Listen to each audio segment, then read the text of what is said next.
I knelt on the cold tiles of the morgue floor and threw up for Britain.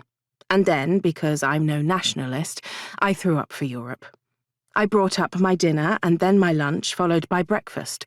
I think I puked up everything I'd eaten in the past week or so, maybe the past year. Had there been a global shortage of diced carrots? I had nailed it in about 2 minutes flat. "I told you it wasn't pretty," my brother Will said, kindly holding my hair out of my face while I moved on to some solid dry heaving. "Are you done?" "Yep, so done," I croaked. "If I throw anything more up, it's going to be an internal organ because nothing else is left." Wills helped me to sit up and lean against the wall. I closed my eyes and waited for the room to stop spinning unhelpfully around me. It took its time.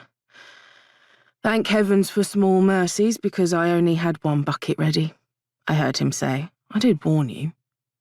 He had. More to the point, my brother was known for his strong stomach, so if he was unsettled by what he'd seen, I should have kept my eyes shut.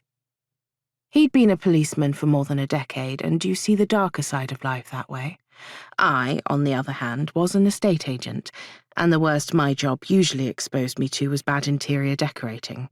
It was usually largely free of crime and corpses, but at night, a somewhat different story. At night, I raised the dead.